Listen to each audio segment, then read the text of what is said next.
welcome back to the Everyday Night. I'm Joe. And I'm Jeff. And Jeff, how are you? I'm very well, Joe. Very Good. well. Thank you for asking. How are you doing? Recovering. Thank you. Yes, Had a yes. had a bout of COVID, and I'm glad that we both did, and I'm glad we were both as vaccinated You as and we you and your we wife. were. Yes, my wife and I, and I'm glad we were both vaccinated. It's the first virus-like thing we've had in years. Mm, Um, and it was not the usual, didn't follow the usual pattern of a cold. I think of as, oh, it starts in your throat and it moves up in your head and it moves down your throat, and so very standard set of right. symptoms. No, this was like a different symptom every day or two. Hmm. Was Interesting. like and I'm still tired and I still have a bit of a cough. Um, but it was in my head, it was my nose, my sinuses, my stomach. I was tired. I was body aches. It was just everything. Uh, Um, but all in all, we recovered. We're okay. Both testing negative, Good. tested negative in time for our anniversary, which was good. Congratulations. Thank you. And so, but I mention that because I think it relates to what we're going to talk about tonight, and that Oh, yes, all and right. maybe a bit of a stretch, um, but as I mentioned, we're both vaccinated, and I think that what we our illness was really reduced from what it could have been because of that, Oh, because yeah. we can we both follow expert opinion on the subject, and based on expert opinions, and I mean scientifically credentialed expert, Right. overwhelming opinion, not opinion, overwhelming scientific conclusion based on data, they concluded that vaccination is a good idea. And having grown up when I did, when polio was a real issue, Yeah. and the whole country, the whole world was relieved when Salk, Jonas Salk developed a polio vaccine and gave it away for Right. for free. We'll Um, give away the formula, gave certainly. yeah, people were overjoyed. So to see people doubting that, and it says to me that it's still true that the people with the least amount of scientific education and the least amount of data are often have the biggest mouths on the subject they know nothing Yeah. about. And Yes. that relates to what we're going to talk about, which is sex, gender, and the Olympics and sport in general. Yes. And I suspect that this is going to be somewhat fraught for people. Um, and I, for myself, it isn't, to me, this is not for me to draw the conclusion. As far, I mean, I understand we talked about this just before we started recording, but this is of no moment to me. I don't, I don't care how it's resolved because I'm not a professional athlete. I'm not a collegiate level or Olympic level athlete. Uh, so for me to weigh in is disingenuous at best as far as what I think should be done. This is Well, what, yes. However, you and I both have established that we care about justice yes, and fairness. So that makes it relevant to what we're talking about. But before we yes. dive into the particulars, what are you drinking this evening? I found a bottle this weekend of a Knob Creek small batch bourbon smoked maple flavor. Oh, 90 proof, kind of sweet, but it's got a really nice smoky um, um, there's a very nice smoke aroma that comes with it. I'm really enjoying it. I shouldn't have left it out the bottle out at the party I was at this weekend because it's about two-thirds gone and I had one glass of it. So I'm hoarding it now a little bit, but Sounds good. I wonder how it would pair with, there's some cocktails that call for using maple syrup instead of simple syrup hmm, as a sweetener. So I think it would make an extremely interesting old fashioned. yeah, exactly. So And you, sir, what's your beverage of choice? I have a very nice glass of a French Vouvray. Uh, Vouvray? Vouvray. So chilled, not too much, but chilled. It's refreshing. It's got a little sweetness to it, but not cloying. Very tasty, light.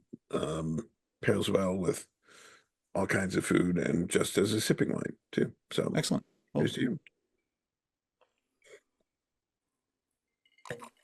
So let's establish first of all, I'm talking about this because at the Olympics, which were just passed, there was a boxer, a female boxer from Algeria, hmm. Iman Khalif, who Amani? Imani Khalif, Amani. Imani. I'm not sure exactly the pronunciation. I apologize, but from Algeria, and um, um, she's good. She's a very good boxer, very Very skilled, good. very capable, and criticism of her came from people like J.K. Rowling, who criticized her as being transgender, which she is Right. not. Now, No. it was complicated by the fact that a um, largely unrecognized boxing uh, Russian commission, Boxing Russian Authority. boxing authority declared that she was, but they did so to disqualify her so a Russian could win. It harkens Right. back to bad bad judging at the Olympics of years gone by. Yeah. But they're not recognized by any, it's their own, it's, well, Right. It's their own league. The Russians, they do everything they can to get an advantage to win. Um, so the Olympics used to, they've gone through a variety of testing scenarios over the years, Right. which they don't do anymore. They don't do genetic testing. They don't do, um, essentially, I mean, they do doping testing, but Right. they allow people to identify how they identify. I think that if, and so the question is, um, and the context of this is not, as you said, we're not experts in this, but we do have, we're not biologists, we're not experts in particular sports management, Right. but we have an interest in justice. It's one of the principles that we talk about. And so the question is, what is fair? What is just in this? And what is not just? And And this can I reflect on this for men's sports as well. This was something that and this is I'm glad we're talking about it at this particular session because very recently another um, subject was brought up. A person we know and I have a great deal of respect for uh, in our SCA medieval sport posted about she attempted to draw this complicated metaphor about a medical school that only graduates a larger percentage of males than of females, and what would you think of a medical school that only had this many female enrollees and I recognized what it was about. It was and I questioned the metaphor basically in that it's a misleading as a metaphor because women are absolutely qualified to enter a medical the medical field. We're talking about something that has a demanding physical component, and Hmm. that's what we're talking about in sports. Yes. It's all about the physical component. Yes. Well, certainly,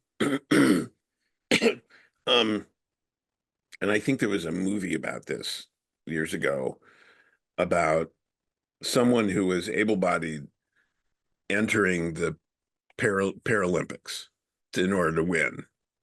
Okay. Well, And I also remember it was, the I didn't watch the movie because it was such a stupid idea premise for a movie, I thought. But I think that's taking advantage in the situation that's to break the rules to gain advantage. yes. The but some there are people have different physical abilities. Um, Michael Phelps, who won all kinds of swimming medals. He's tall, he's got a long reach, and his body produces less lactic acid Right. than normal. So he would have excelled in long distance running, Yes, because in lots of different sports. his muscles don't get as tired. And Well, they don't that's get even as, yeah, they don't get as sore yeah, in as short. Yeah, right. yeah. So, yeah. So, um there are other people who have advantages. Usain Bolt could Yeah, run very, very fast. Well, there's lung capacity and there's there's all sorts of physical advantages. One of the things I like about our martial sport in the SCA is that if you have a certain level of physical ability, you can compensate with your brains yeah. and You your can, strategy and your technique and your tactics and all of that to make up for the other parts you don't have. right. Our rules are written, and I pointed this out when when I was responding to this other post that our women entering this sport. This is a sport that, for all of its flaws, imperfectly recreates armored combat with edged weapons. Yeah. That's what it's about. There is a high physical component to it. But we have worked out a rule set that allows and encourages, in fact, anyone to compete with anyone else. That's Mhm. the rule set is there's no gender segregation, there's no weight classes, none of that. And the No rule age set, classifications. thank God, Yeah. but there's no the rule set is such that you really just have to get above this certain bar, and it's not very high. It is I don't want to say low enough. It is set so that and someone who is physically average can meet the necessary requirements to compete. I've even seen at least one person, I think two, competing and at a pretty high level, um, with a sword in one hand and a crutch in the other because they only had one leg. Yeah, And exactly. um, so finding ways to maximize your advantages, minimize your disadvantages, I think is great. It's one of the things I really like about that sport, our sport. Um, Well, and in this, but let me finish. What I was pointing out is that are women at a disadvantage? Probably. Not all women, certainly. There are certainly women who are 6 feet tall and yeah. muscular and agile, and if they compete, they would compete at I suspect at a very high level. Um, there are there are guys we know that are 5'3", compete at very high levels. Yeah. Um, Someone who's slight of build isn't at a particular disadvantage, but they don't have the advantages of somebody who's tall and big and strong. Yeah. It's just how it Um, goes.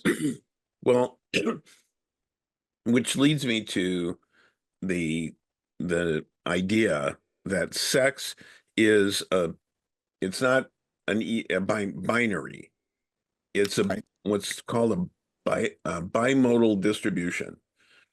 And if you plot it out, for example, the average heights of not average, but heights of men and women, Sure.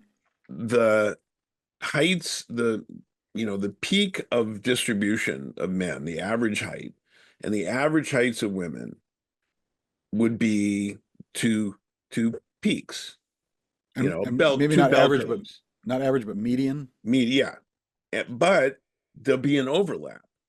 There'll Yeah. be some women who are extremely tall, some men who are extremely short. They're, Mhm. you know, well, in sex, and we should distinguish sex from gender. Gender Okay. is a social construct, and there are people who disagree with that. But sex is a um, Function. biological attribute. Yeah. But that is also a bimodal distribution. Hmm. And people who say, well, just genetic testing, well, that doesn't tell the whole story. That really doesn't tell the whole story because, and I found an article by a biologist who says it's not just, and this is a biologist, not just chromosomes, X, you're female, XY, you're male. Right. That's chromosomal, but um, there's only one gene on the Y chromosome that matters to sex, the SRY gene, but sometimes it pops off the Y chromosome and over to the X chromosome.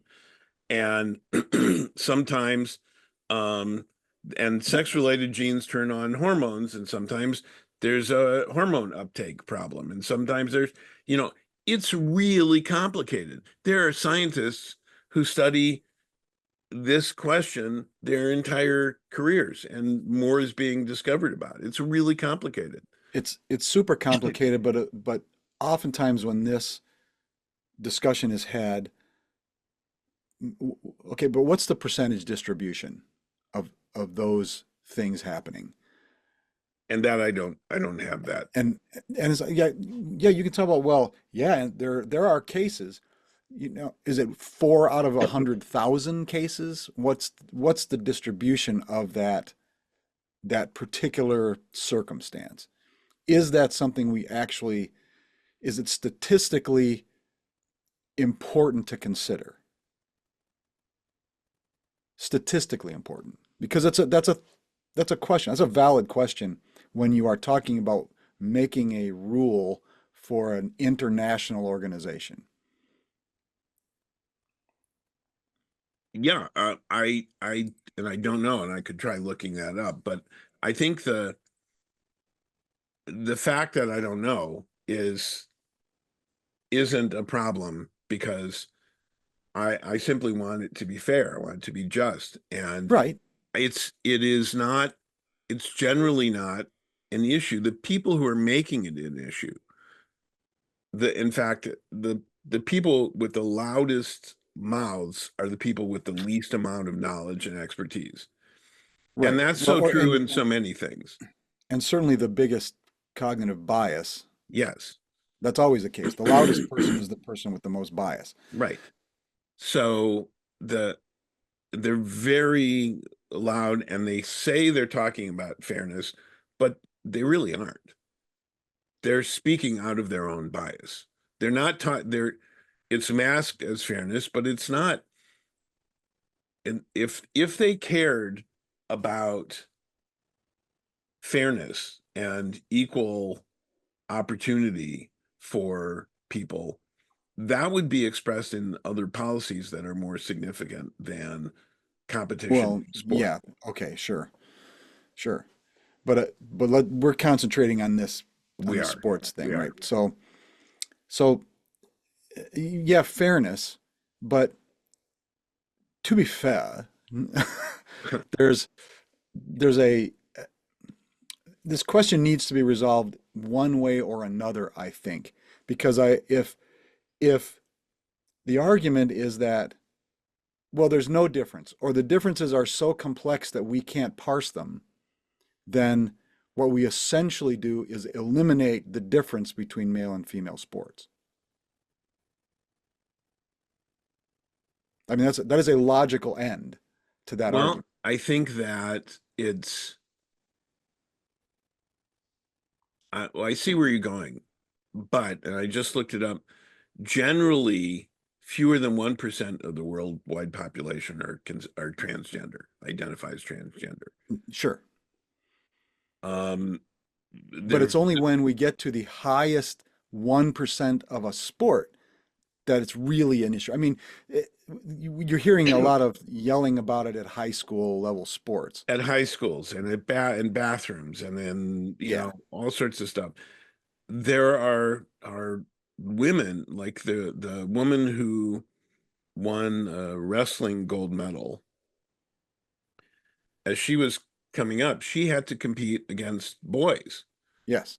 because there were no other women wrestlers, and she beat them all. Yeah. Yeah. So So I think, you can find an anomalous example in both case in yeah, but at both ends of the spectrum. she is a very elite athlete.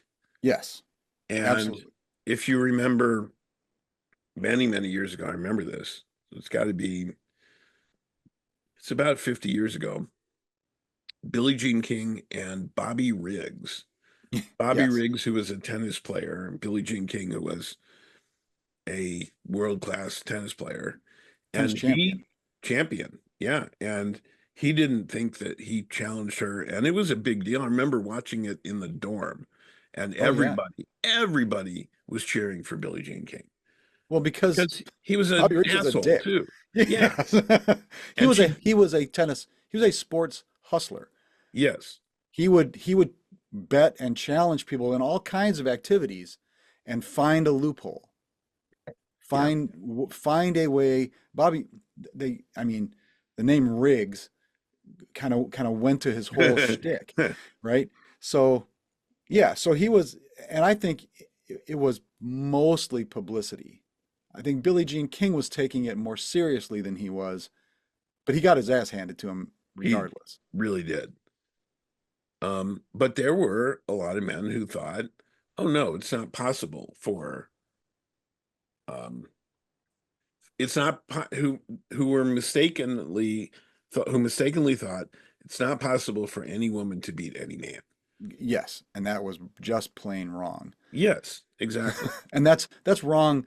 That's intuitively wrong on the face of it. Yeah, Someone who is competing at the highest levels of women's sport, any women's sport, throw an unpracticed or even, armchair weekend athlete up against them, and they're going to get. Caitlin Clark would whip my ass in a game of horse. All yeah. right.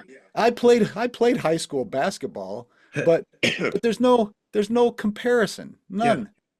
I've watched some of the videos of her highlights. Man, Yeah. she's good. uh I mean, but however, and you Serena Williams, talking about tennis stars, Serena Williams herself said has said with no embarrassment or particular pride about it, she could not compete at the top levels of men's tennis. She would be ranked somewhere down in the hundreds of the ranking as a female tennis player. She says that right up front because well, she knows the so truth. so that says to me that there are some sports that it makes sense for there to be women's sports and men's sports, even in the same sport, women's division and Sure. men's division. Certainly that makes sense for some sports. As I said, I'm very glad that the particular sport our medieval reenactment, it doesn't do that, doesn't require that, doesn't need to require that. Well, we've refined it and Yes, adjusted it to make sure that's the case. exactly. Yeah, which I think is good. Yeah, Um, yeah, I'm fine with it. I enjoy it. It's I great. I think in the full contact armored metal Steel sword fighting, or steel HMB, and the fighting, Buhurka. all Yeah, those, they're separate. There's a men's league and a Yep. women's league. Yep. And I think that makes Even in the sense. singles. Yes, I think that makes sense in that Yeah. because it's the rule set's different. Um, Well, I don't think the rule set's different. not different They're between different from those, ours. different from ours. Yeah. Yeah. Okay. All right. So, but again, I, what is fair? What is just? I think what is just is that the people who are participating be involved in defining what is fair and equitable for them. That the participants in it have a say in it because they're the ones who are most invested in it. Okay. Um, one of the issues with the Olympics I thought was interesting that the Sifu at my dojo said, because I asked him about the Olympics, and he said he admires the skill and the dedication that people put into it. But when the Olympics took over like Taekwondo, Oh, it changed the rule set. yeah. And now Taekwondo doesn't include other things than it used to. And I watched some Taekwondo at the Olympics, and it was foot tag, Yeah. essentially. He said the same thing happened with judo. It emphasizes the big throws, and that the other things that comprised judo don't aren't there Right. in it. Well, And then, they score them differently, and well, it's some of them they just don't do some of techniques because it doesn't score the well, same okay. way. Right. So he said that the what's known as Brazilian Jiu-Jitsu it came out of traditional Japanese Jiu-Jitsu. In Right. fact, someone from Japan went there to Brazil and introduced that. And they took things, they call it Brazilian Jiu-Jitsu. Well, there's a branding thing that they're doing too. Now they're Yeah. trying to call it Gracie Jiu-Jitsu. But um, they did a lot for that sport, but it also emphasizes techniques that got dropped from what then became judo, which used Right. to include all those things as well. Right. A lot more Yep. groundwork and a lot of other things. So I don't think Olympic judo now has chokes or um, submissions. no, no, Right. And but that's BJ and Brazilian Jiu-Jitsu. That's a yes, lot of it. when I was a kid though, and studying judo, and I actually competed in a tournament, it still allowed submissions. Hmm. You could you could choke somebody, submit somebody. Yep. It was not just throws. Um, so that changed when it became Olympic. Although it's been in the Olympics for a while, but I think it took a while for it to filter down to everybody else. Um, but I think it says to me that the people who are participating at that very highest level, who are knowledgeable about it, well, it's two things though. People who have made it through a system and get in charge of that system tend to perpetuate that system, Yes. and rather than challenging the system. But those are people also who have the greatest interest in it. So um I again, the interest I have is in fairness to people, allowing people to participate at the highest level of which they are capable and interested and dedicated to accomplish, um, no matter who they are. Right. And that's certainly a fairly obvious attitude to have. We want it to be fair. We want everybody to have a fair shot, but Hmm. it's where I think the problems become most visible at the higher ends, at the higher ends and in the middle. Like we've got if we look at, I don't know, pick a sport. Let's use tennis because we've been talking about tennis. The the lowest rated female tennis player and the highest rated male tennis player are are a universe apart in ability I don't want to say in skill, but if they competed against each other, it would be it would be horrendous. Right. Yep. So but in the middle, where you've got the highest rated women and the lowest rated men, Hmm. how much overlap in skill is there? And how do you determine whether it's fair for the women to cross over into the men's and the men's to cross over into the women's? This to me is where the decision point has to happen. Because a lower competing male could step into the female ranks and excel. So how do you determine, you've got these But two parallel. I don't think that's actually happening. And I It's think not, that but it's what we got to look at it as a model to determine I whether it don't think should we happen. do. I don't think we do. I think that's I think that's uh, and extending it to an absurd case. I don't think that's actually going to happen. There hasn't been documented advantage. We initially started talking about accusations that the boxer, female boxer, was actually transgender and giving her an advantage. There hasn't been a documented advantage of any transgender athlete competing in the gender they transition into, competing in that. Like there was a tennis player years ago who transitioned and then competed in the women's sport and didn't wasn't that great. But there's a collegiate level swimmer right now who is a transgendered female who is shattering collegiate records. I don't remember that individual's name, but that's what's happening. So it is happening. That's one.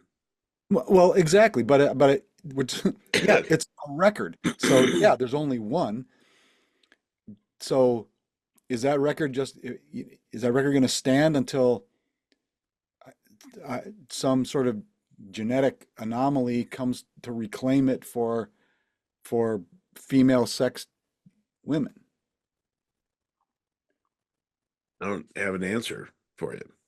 No, but I mean you posited that it's not happening, but it Well, is. it okay now one, but Right. the hue and cry about it has been every bathroom in every elementary and high school and every the amount of misinformation out there because it's a political issue.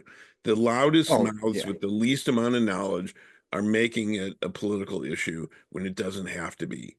It should be an issue of fairness, and it's not one that can be really answered very readily in by certainly not by people without any level of expertise, but even the scientific experts are hesitant to weigh in.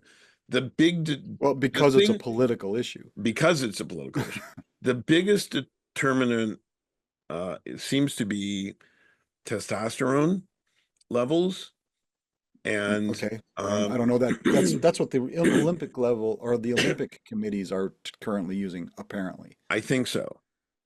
But if the athlete you mentioned at the collegiate level is exceeding, well, I don't know if they test testosterone levels. I don't know if college does that. I Yeah. don't, you're right. I don't know. So I'm just pointing out that there's you can plot one could perhaps plot a trajectory if now as we see something happening. This wasn't an issue or hasn't been an issue for thousands of years, right? Although we can look back at the 70s and 80s at female Russian shot putters. I mean, that was kind of a joke back then. Yeah, but there was all kinds of doping going on, you know. Sure, exactly. There was no question on whether or not those people were women. They just looked like men. I mean, they looked just like their male counterparts because they were doing the same sport. And yeah, well, I think that there's so for it, I think the scientific community could be providing some more information. I think they're doing some additional research about like testosterone uptake during puberty and when that makes a difference and how long that Okay. lasts and other things like that. Um, so I think there's additional research that could be done, but I'm sure they're hesitant to weigh in on it because the loudmouths with no knowledge have made it a political issue. Well, but at the same time, I think there is a hesitance. Not that's not even that. There is a resistance um, to to say to look at it at all. I mean, one side, absolutely agree, is there's men in our girls' bathrooms, and that's horrifying. Okay, fine. So every issue, Except there aren't. except there aren't, agreed. And so we're going to make every related issue about this issue, Right. right? So we have to, you know, this from this viewpoint, it's we have to examine every single thing and we have to push it down and destroy it, and it's not fair, and it's all that, okay. But then there's the other side, let us say, is no, it doesn't matter, and you can't even ask. So Yes, I agree, and we have talked about this in our own personal philosophies yeah. at times. The the there's a lot of stupid out there, Yeah. and they're stupid at every point on the political spectrum. They're stupid. Hmm. There are there are fervently middle, moderate stupid people Sure. who won't take a side on anything, as well as not just at the extremes. So we are we are raising the issue as an issue of fairness, but we don't have an answer. Neither of us claims to have an answer for this. Well, I would only say that the answer is some unbiased scientific community has to at some point say, okay, here's what we have found, and this is what we think will be the most fair given these facts. Now, Yeah, until that happens, I don't care much. But if if we're going to have discussions, both sides have to say, oh, that's what we're going to do. We're going to let some unbiased body draw a line somewhere, rather than saying, no, you can't have any of it, or yes, we can have all of it. people won't even agree on the scientific conclusion of consensus of climate change. You're absolutely People right. people won't agree that not only that we landed on the moon, but that the earth isn't flat. Yeah. So yes, I agree with you. That would be a a fair way to do it. And until then, it's just going to remain chaos. Yes. So there we have it. That's it. Thank you everyone for coming to this another Yeah. episode. Look Yeah. forward to chaos in sports for the rest of your natural lives. Because until we can get uh, both extremes to meet somewhere in the middle.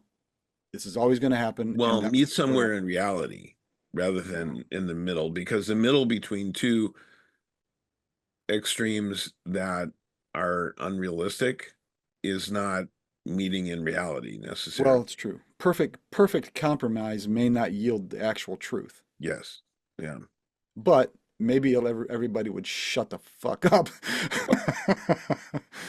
Well, And I'd be happy with that, frankly. hopefully though, we're adding a little bit of light rather than just noise to it.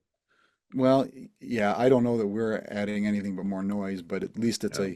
it's a it's a sort of positive, um, we're not calling anybody right or wrong here. We're saying you all need to sit down and figure this out.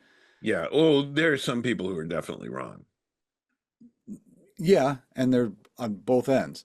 Yeah. Yeah. Well, So, yeah, some of the loudest ones are definitely uh, uh, clustering, but but well, yeah, and the most militant are, I think, the most entrenched in their own philosophies. yes, and the philosophy is driving their opinions. Yep, I distinguish between opinions and conclusions. Opinions fair enough. need no justification. I've done this exercise with students and go up to a student in a classroom as an example, say, what's your favorite flavor of ice cream? What's your Uh, favorite flavor of ice cream? Mint chocolate chip. You're wrong. I mean, No, I'm that's not. ridiculous. That's Yeah, ridiculous. It's your opinion. It's your right. It's opinion. Of it course is you're that wrong. is my favorite. But if I said, what is the favorite flavor? What's the most popular flavor of ice cream as measured by Yes. sales in grocery stores as opposed to sales by cone or cup in ice cream shops Hmm. in the years Yes. 2019 to 2020 among age groups 18 to 24 in the Northeast United States, I'd Right. be asking you for a conclusion that you'd based on data. Yeah. And that's the difference between an opinion and conclusion. And you And can, as too many people with only opinions are very loud about expressing their opinions as if they are conclusions based on data, and they are not. no, but we've spent a lot of time and energy in this country telling people that your opinions are just as valuable as somebody else's opinions. And that's probably true, and that value is zero.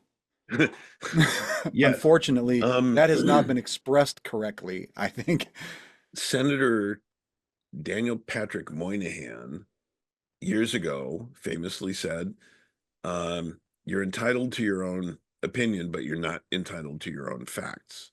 Yes. And that's essentially what he was saying is that, yeah, you can have an opinion about everything, but if it's you, you aren't basing it on facts, you can't just make up what Kellyanne Conway called alternative facts. Right. Right. And you can stand there and say, well, that's my opinion. And you can be absolutely dismissed because that's all that is. Well, and the other saying, and I think it was Carl Sagan, that extraordinary claims require extraordinary Yes. evidence. Yeah. And that So, makes sense. yeah. What I mean, we have to sort of decide for ourselves what is extraordinary, but Well, I would say that any claim requires evidence, yeah, unlike sure. any conclusion requires evidence. If it's an opinion, Right. that it used to be some loudmouth would be standing on a street corner spouting flat earth nonsense, and everybody would ignore him. But now they have the internet and they Right. can get You more can gather followers follow. than we have. Well, yeah, that's certainly true. But then, Yeah. well, we can start advertising our OnlyFans accounts here. The it, it seems like there's a near complete takeover of social media by OnlyFans entrepreneurs. And Yeah. you Uh, you know, know, I think if that's I it's unfortunate if that's the only opportunity or seems to be the most viable opportunity for an income that someone has. well, but I say, you know, I don't have never had any particular, um, um, what's the word I want here? Sex work to me has never been particularly shameful, No, unless, I'm not saying that. let me finish. Yeah, Unless it's exploitative. right. And Right. so this is the absolute opposite of that. This is someone claiming their That sexuality their and own taking agents. advantage. Right. I completely agree. And what I was lamenting was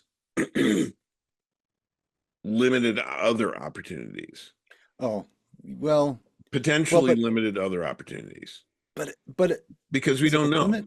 but we I don't, don't know, you know. I don't know that it's so much a limit as just like this is easy. Yeah. This requires no training, no education, a decent understanding of male libido will Which get is you followed. not very hard to understand. Not complex at all. So, I mean, it's not a matter of there are there whether there are opportunities or not, and that may or may not be. I would certainly observe that it is harder for a 18, 19-year-old person right now to find a job that could allow them to live on their own. Well, and certainly the cost comes back to the too high cost of university, of college education. And I don't know that we've ever talked about this at length, and I won't here, just to say a third of the increase in the cost of college is because of lack of state with complete, near complete, not complete, but extreme reduction in state support for Yep. education. The addition of many more administrators and high salaries for administrators, Yes. and the addition of amenities at universities because they're trying to compete with other universities because they're getting so much funding from tuition or loans for tuition. And so those are the causes of that. And so the consequence is students treat a university education like job training, and they want to get the maximum return on their investment. And that was never the purpose of that. It Right. was, and there's another critique, which is people say, well, you know, you can go to community college and you can do this, and they're less expensive colleges. That's true. But if you want to break into the highest levels of business, sports, science, anything, there's networking that happens Yeah. at the elite universities that does not Mhm. happen because the people aren't connected. They're going to community college. Well, They don't yeah, have and those same connections. there's also legacy enrollment and all that stuff where it's Yes. just our company only hires from these schools, so you need to be able to tack that piece of paper up on your wall. If Right. my if your dad's friend's company is going to hire you, you have to have this piece of paper because that's the only people they hire, like Yeah. every other kid of their board members. Right. And I knew some of those. And Yeah. when I was an undergrad, they were socially adept, they were gregarious, they were, you know, and but not always the brightest, not always the hardest working, but Right. all they had to do was graduate and they were guaranteed a spot. Right. And it didn't matter what their grade point was, they just had to have the diploma. Right. Right. Right. And anything that might have gotten in the way of that diploma, a donation to the library or, might smooth that little Yeah. might move you from a C plus to a B minus. Right. So yeah, it's all rigged. We all know it. So, But let us return. yes, Now that I think I think we are approaching the end of our observation of this yes. phenomenon. And I'm just gonna reiterate that at this point, I am not drawing any conclusions. I've got an opinion, and I know exactly what that's worth, and I'm only uh, um, cajoling people to find some way to to objectively figure this out and then stick to it. Um, I will conclude with something I'm quoting from the an article in the National Library of Medicine, Okay. an article titled "Fairness for Transgender People in Sport." Oh, well, And that's pretty specific. We yes, should have led with that. but the conclusion says, um, the field of transgender medicine is filled with decisions based on fear of negative consequences rather than good scientific evidence. We in the Okay. endocrine healthcare community have much work to do to create an evidence base to help guide decision makers so that choices for transgender women in sport are data driven. In the interim, it is our responsibility to counsel those around us about the healthcare priority to encourage participation in sport and the importance of avoiding fear-driven policies. Okay, that's a fair enough statement. I'm not sure what what they would classify as a fear-driven policy. Um, I, it's that's a rather a vague term to me. Fear-driven policy. Fear that that a transgender person can step in and dominate a sport that they wouldn't otherwise have. I'm I'm assuming that that's what is meant. Okay. But they also say that transgender people are at greater risk of failing to participate in exercise than average. Wait, say that, read that again. Transgender people are likely at greater risk of failing to participate in exercise. Oh, in So exercise. yes. Hmm. So they're looking for opportunities to motivate transgender people. So I think what you've defined as that fear-driven policies, avoiding that. And Well, in some ways, it doesn't matter what fear-driven policies are because they're talking about it's our responsibility to create an evidence base to guide decision makers with data, data-driven yes, decision yeah. making. Well, I can see two different sort of fear-based or fear-driven phenomenon. One is the fear of one gender that s- someone who is trans who has transitioned to that gender dominating the sport unfairly.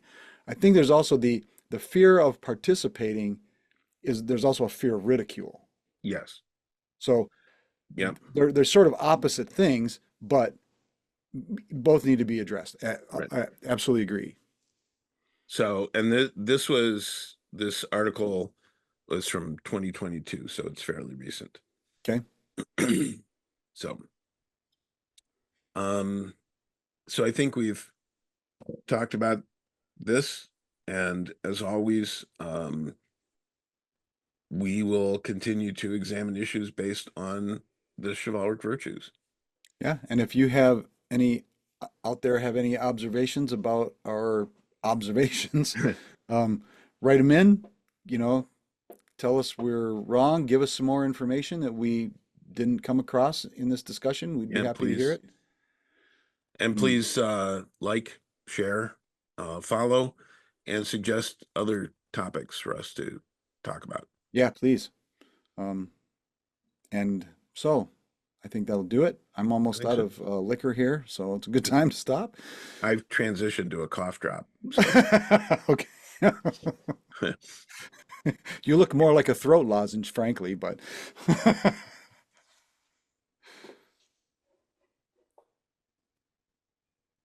what are you what are you doing there? Okay. they just call them drops. So, Well, that's a pretty simplistic term for a very complicated piece of candy, but okay. well, they're sugar-free lemon mint, and they've got a lot of different herbs. Hoibs, Herbs. Yes. hoibs. Yeah, right. So, Sure. So, anyway, until our next episode comes along, please, um, as Joe said, like, share, follow, tell all your friends, reply to us, and until we see you again, be thou a good night. and true.